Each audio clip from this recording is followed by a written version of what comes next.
Bienvenidos una semana más a nuestro noticiero semanal de Radio Internacional de Noticias. La policía egipcia interviene para impedir China argumentaron en Nueva York ante la comisión. Como noticias nacionales presentamos Medio centenar de asociaciones Provida han convocado a facilitar datos precisos al respecto a la... Terminaremos con noticias de la Santa Sede.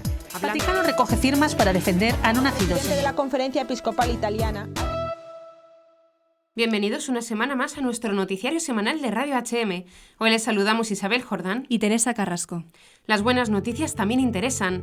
Folk 60, un proyecto creado por Santos Blanco, pone de relieve que muchas personas están cansadas del contenido basura que invade las redes sociales y prefieren ver el lado bueno de las personas y de los acontecimientos. El creador de este proyecto, que es productor audiovisual, manifiesta que esta iniciativa surgió una mañana en la que, viendo Instagram, tomó conciencia de la cantidad de contenido basura que invade esta red social, caracterizada en su faceta más negativa por el postureo, entre comillas, y el materialismo, y decidió poner su granito de arena y contribuir para cambiar esta realidad.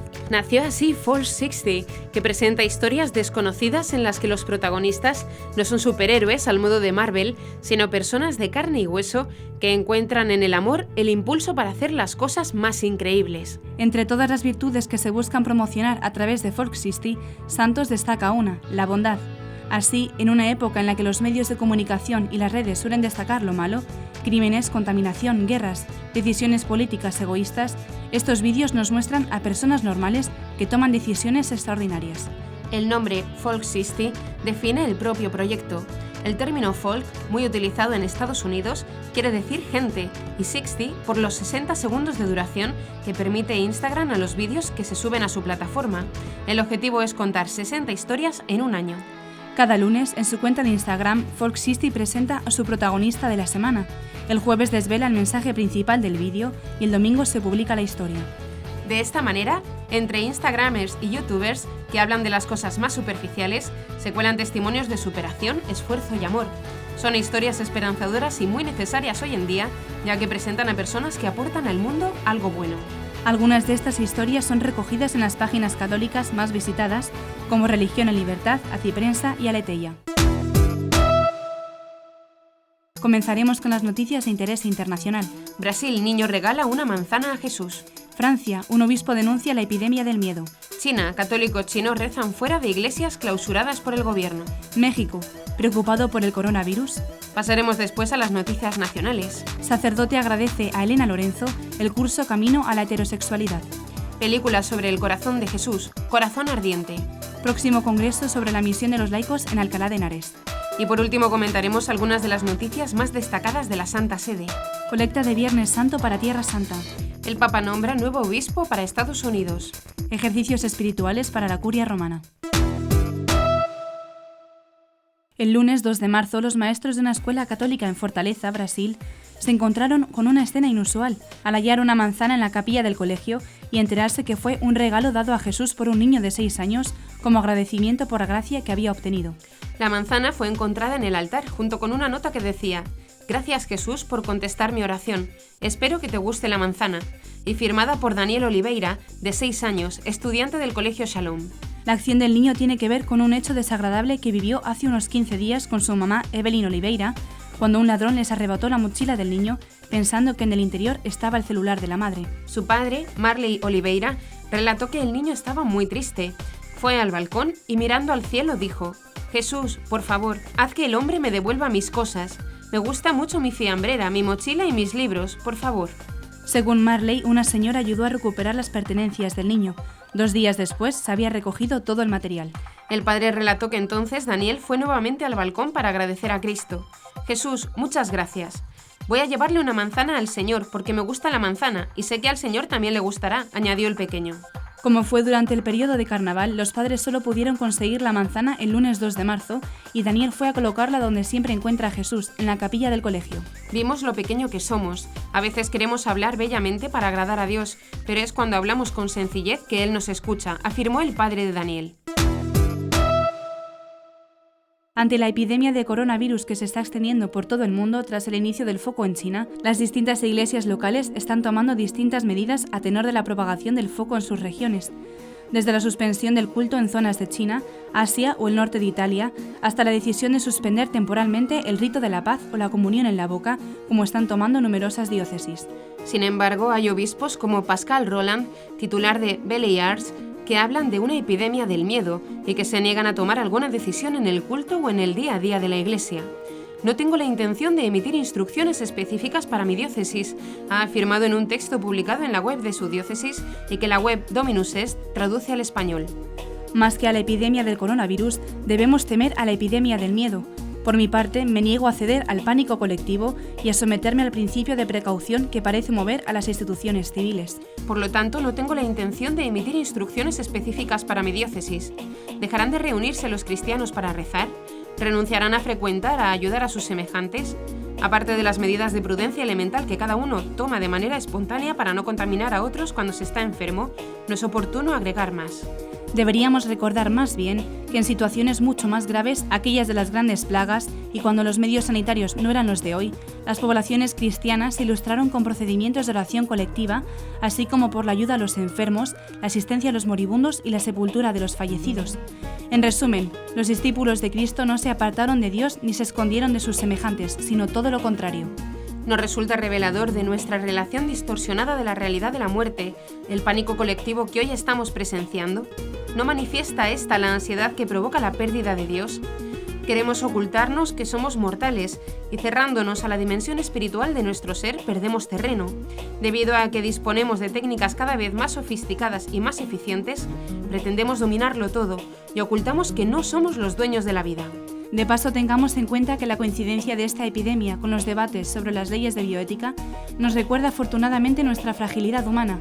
Esta crisis mundial presenta al menos la ventaja de recordarnos que vivimos en una casa común, que todos somos vulnerables e interdependientes y que es más urgente cooperar que cerrar nuestras fronteras. Además, parece que todos hemos perdido la cabeza. En todo caso, vivimos en la mentira. ¿Por qué de repente enfocar nuestra atención solo en el coronavirus?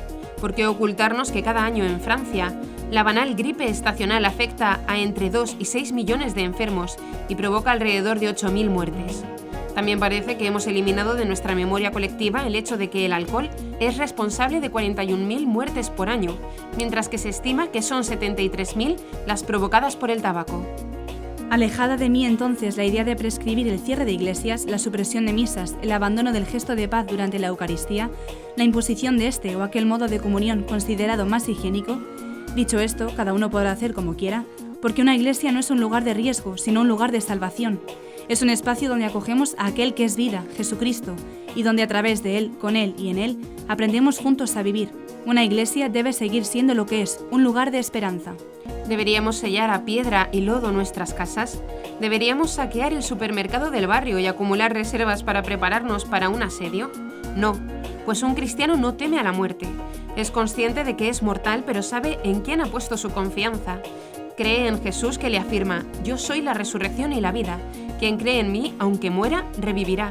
Y todo viviente y creyente en mí no morirá jamás. Juan 11, 25, 26. Él se sabe habitado y animado por el espíritu de aquel que resucitó a Cristo de entre los muertos. Romanos 8:11. Además, un cristiano no se pertenece a sí mismo. Su vida está entregada porque sigue a Jesús, quien enseña: quien quiere salvar su vida la perderá, y quien pierde su vida a causa de mí y del Evangelio la salvará. Marcos 8:35. Ciertamente, el cristiano no se expone innecesariamente, pero tampoco trata de preservarse. Siguiendo a su Maestro y Señor crucificado, el cristiano aprende a entregarse generosamente al servicio de sus hermanos más frágiles desde la perspectiva de la vida eterna. Entonces, no cedamos ante la epidemia del miedo, no seamos muertos vivientes. Como diría el Papa Francisco, no os dejéis robar vuestra esperanza. Así concluye su carta el obispo Pascal Roland. Varias iglesias católicas en la diócesis de Mingdong han sido cerradas por el gobierno en los últimos meses.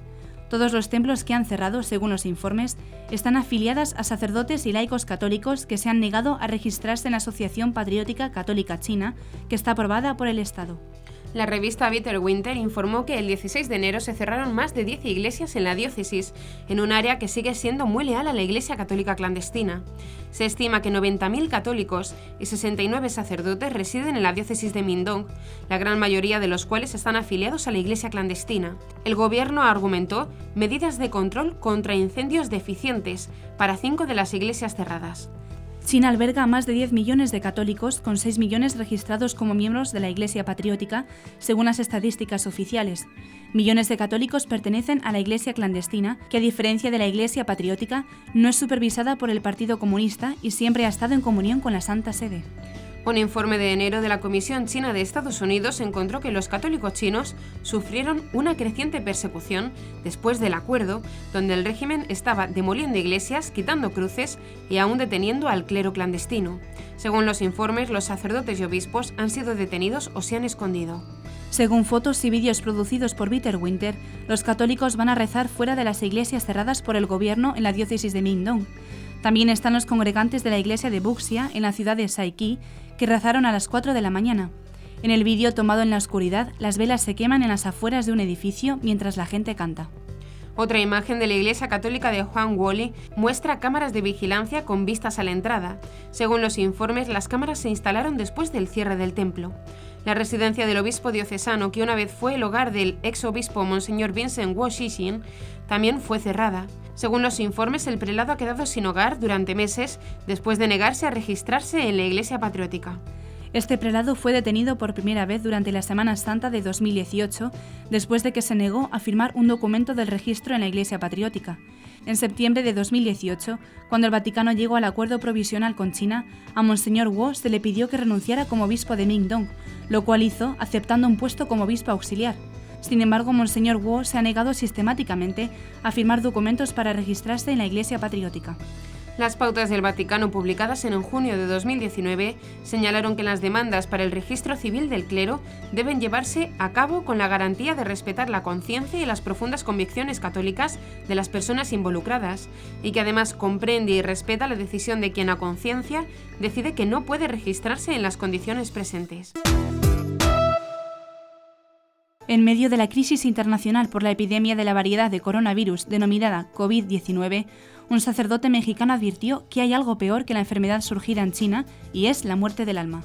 En su reciente columna titulada Temor a la muerte, publicada en el diario mexicano Contra República, el padre Hugo Valdemar señaló que el creyente católico tiene claro que hay algo peor que el coronavirus y la muerte que causa. Esa es la muerte del alma. A esa sí le debemos tener pánico. El padre Valdemar, que durante 15 años fue director de comunicaciones de la Archidiócesis Primada de México, dijo que si tomamos precauciones para evitar una epidemia, más medidas deberíamos tomar para evitar el pecado, que es lo que mata la vida de Dios en nuestra alma. En este tiempo de Cuaresma, que dio inicio el miércoles pasado, debemos ver una oportunidad para reconocer nuestra pequeñez y fragilidad, para acudir al auxilio de Dios, reconciliarnos con Él y con nuestros hermanos, pues como dice el profeta Joel, todavía es tiempo, dice el Señor, arrepentíos y volveos a Él de todo corazón. Para el sacerdote mexicano, una pandemia de este tipo nos hace pensar en nuestra fragilidad. Por muchos avances tecnológicos y científicos que ha alcanzado la humanidad, basta el surgimiento de una bacteria o un virus desconocido para matar a millones de personas y poner en jaque al sistema mundial. La fortaleza humana es muy grande, aún mayor es su fragilidad, lo que nos debería llevar a asumir una actitud de humildad y despertar nuestro sentido religioso ánimo. Nuestra vida es frágil y efímera, es, dice la Biblia, como un soplo o como la hierba del campo que por la mañana crece y por la tarde se marchita, añadió. Para el padre Valdemar debemos levantar la mirada hacia lo alto, pues si bien nuestra vida en esta tierra es frágil y efímera, nuestra alma es inmortal, creada por Dios, y su destino final debe ser Él. Estamos llamados a la sobriedad, a la piedad y a la vigilancia. Estad preparados, nos dice Jesús, porque nadie sabe el día y la hora. Y es que, como decía el padre Peter Ditu, sacerdote de Estados Unidos que se encuentra actualmente en misión en Ecuador, hay algo más grave y peligroso que la muerte del cuerpo, y eso es la muerte del alma, a la que debemos tener más miedo, pues la muerte del cuerpo sabemos que tiene que llegar de un momento a otro, y eso es inevitable y sin consecuencias eternas, pero la muerte del alma por el pecado mortal es muy grave si el Señor viene a buscarnos en ese momento. ¿Qué remedio pondremos entonces? A mediados de mes, la coach Elena Lorenzo, con una amplia trayectoria de acompañamiento a personas que experimentan atracción por el mismo sexo, lanzó un curso online que recoge su experiencia. Camino a la heterosexualidad incluye 28 vídeos junto con material de texto complementario. El curso aborda la homosexualidad, sus causas y el proceso de coaching de identidad, dirigido a personas con sentimientos homosexuales no deseados y a las personas que por razón de su profesión, cercanía personal o misión espiritual, sienten necesidad de formación para responder a las necesidades que les plantean. Parte importante de las personas que siguen el curso son sacerdotes, porque son conscientes de la necesidad de conocer mejor esta cuestión para su labor como confesores y directores espirituales. Uno de estos sacerdotes, al concluir el curso, dirigió a Elena Lorenzo un mensaje de agradecimiento en el que le expresaba la gran ayuda que este curso supone para los acompañantes espirituales y para tomar conciencia de que en la Iglesia debemos dar muchísimos pasos para abordar ese tema sin miedo y con valentía.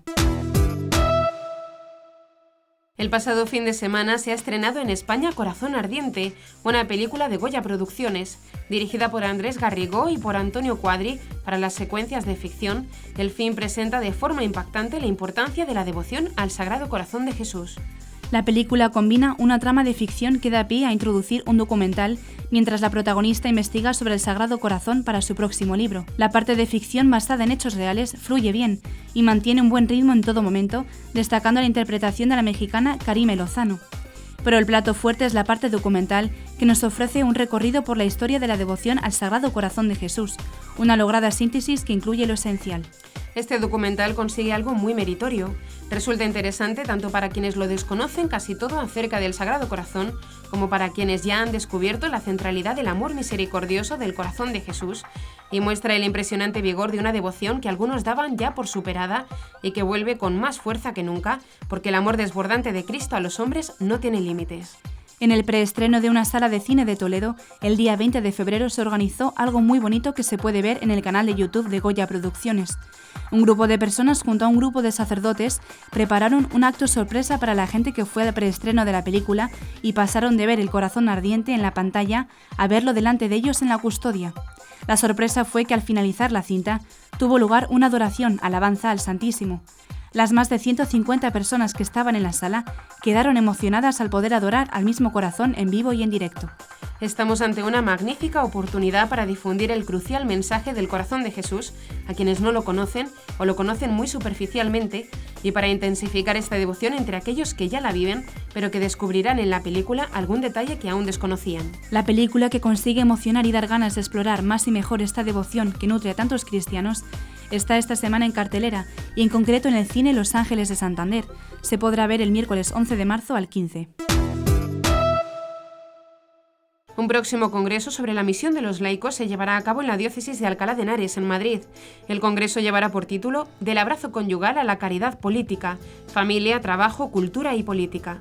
Y se tratará de hacer reflexionar sobre lo ocurrido en la rebelión de mayo del 68, la cual supuso un nuevo modo de entender al hombre, un nuevo concepto de libertad y una cultura que poco a poco se ha ido introduciendo masivamente por los medios de comunicación, el sistema educativo y las organizaciones sociales y políticas. Por ello, según se lee en el comunicado de la diócesis para este fin, si queremos afrontar la nueva política autodenominada progresista, necesitamos previamente desenmascarar lo que sembró la rebelión del 68, a la que se han unido la revolución sexual, las ideologías deconstructivistas y todos los lobbies y minorías radicales y libertarias que han hecho posible este nuevo orden social.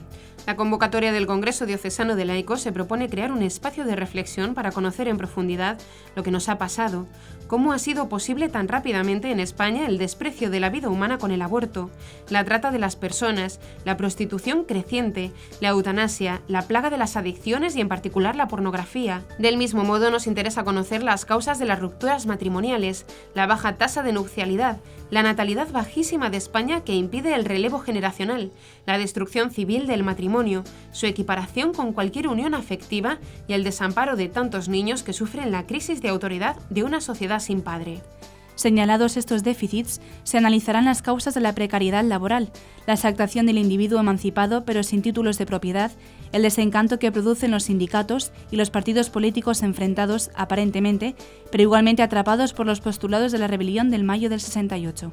Toda esta nueva situación se ha logrado mediante la manipulación del lenguaje, la seducción de los anhelos humanos con respuestas artificiales y virtuales, la construcción de relatos y una educación que no tiene en cuenta las heridas profundas del hombre y que promueve adoctrinamiento y propuestas ajenas al verdadero sentido de la vida, y que dejan sin respuesta los profundos interrogantes de todo ser humano. Este congreso, que quiere abarcar los temas más relevantes de la doctrina social de la Iglesia, comenzará por afirmar la dignidad de la vida humana y la grandeza del amor conyugal, y la familia con su responsabilidad social. A continuación, después de reflexionar sobre la vocación y misión de los laicos, se abrirá un mosaico que abarque las grandes cuestiones de la formación de los laicos, la promoción de la cultura y de la verdadera educación.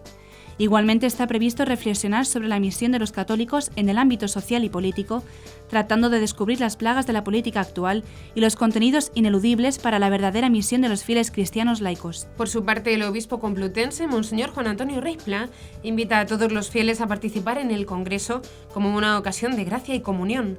La fecha límite de inscripción es el 16 de marzo. El Congreso será inaugurado por Monseñor Luis Argüello, obispo auxiliar de Valladolid y secretario general de la Conferencia Episcopal Española, y tendrá lugar en el Palacio Arzobispal de Alcalá de Henares los días viernes 20 y sábado 21 de marzo de 2020. Como cada año, la Iglesia Católica Universal destinará la colecta del Viernes Santo a favor de Tierra Santa y de Medio Oriente, por lo que el Vaticano animó a los fieles a ser solidarios. La Iglesia sigue trabajando por la salvaguardia de la presencia cristiana y por dar voz a quien no la tiene. Lo hace ciertamente en el campo pastoral y litúrgico, que es fundamental para la vida de nuestras pequeñas comunidades, pero continúa también en modo serio en su empeño por garantizar una educación de calidad, indicó el cardenal Leonardo Sandri, prefecto de la Congregación para las Iglesias Orientales. En una carta enviada a los obispos del mundo el 26 de febrero, miércoles de ceniza, y dada a conocer este 4 de marzo, el purpurado recordó las pruebas sufridas a lo largo de los siglos por la Iglesia que vive en Tierra Santa y en todo el Medio Oriente. Esas pruebas aún no han terminado, como lo muestra la tragedia de la continua y progresiva reducción del número de fieles locales, con el consiguiente riesgo de ver desaparecer las diversas tradiciones cristianas que vienen de los primeros siglos, señaló. Proyecto Despierta de Fundación Eucamami te invita a colaborar con la custodia de Tierra Santa en su vídeo Colecta para Tierra Santa, en el que Monseñor Pier Battista Pizzaballa anima a todos los fieles a sostener a la Iglesia de la Tierra de Jesús. Puedes encontrar más información en despierta.eucamami.org. El Papa Francisco ha nombrado al sacerdote Luis Miguel Romero Fernández, misionero idente español, como obispo auxiliar de Rockville Center en el estado de Nueva York, Estados Unidos. Hasta ahora ejercía como vicario del Ministerio Hispano y de Evangelización y como párroco de Nuestra Señora de Loreto en Hempstead, Nueva York, en la misma diócesis en la que a partir de ahora será obispo. Luis Miguel Romero Fernández nació el 16 de junio de 1954 en Palencia, España, pero creció en Andalucía. En 1972 ingresó en el Instituto de Cristo Redentor, Misioneros Identes, realizando estudios eclesiásticos en el Seminario Internacional de Misioneros Identes en Tenerife, España. Estudió Ciencias Biológicas en la Universidad de Sevilla, después Filosofía y Literatura en la Universidad Autónoma de Madrid y obtuvo el doctorado en Medicina en la Universidad de Zaragoza. Ha publicado numerosos artículos de biología, teología, filosofía y educación. Fue ordenado sacerdote el 11 de septiembre de 1981 en Tenerife. Desde 2014 es párroco de la parroquia de Our Lady of Loreto en Hempstead, Nueva York, y desde 2019 vicario del Ministerio Hispano y de la Evangelización de la Diócesis de Rockville Center, Nueva York. Los ejercicios espirituales que cada año tiene la Curia Romana iniciaron la tarde del domingo 1 de marzo en la localidad italiana de Aricia. Este año serán predicados por el sacerdote jesuita Pietro Bobati, secretario de la Pontificia Comisión Bíblica. El tema elegido es La zarza ardía en fuego, Éxodo 3:2, el encuentro entre Dios y el hombre a la luz del libro del Éxodo, del Evangelio de Mateo y de la oración de los Salmos. Las meditaciones están siendo guiadas por el padre Pietro Bobati en la Casa del Divino Maestro de Aricia, localidad italiana ubicada alrededor de 45 kilómetros de Roma, inmersa en el Parque de los Castillos Romanos, una estructura administrada por la familia religiosa de los Hijos de San Pablo. El Papa este año sigue los ejercicios espirituales desde la Casa Santa Marta debido a un resfriado. Y hasta aquí nuestro informativo semanal. Esperemos que haya sido de su agrado. Recuerden que pueden seguir escuchándonos siguiendo el resto de nuestra programación en directo a través de la web www.radiohm.net. En ella podrán encontrar también distintos podcasts con los informativos anteriores y otros audios que también pueden ser de su interés. Seguiremos estos días informando de las noticias de la Iglesia y del mundo a través de nuestros breves espacios informativos que les ofrecemos todos los días, cada media hora aquí, en Radio HM 88.7 FM y HM Televisión. Ayer, hoy y siempre la verdad. Gracias por habernos acompañado. Les han informado Teresa Carrasco e Isabel Jordán. Hasta la próxima semana.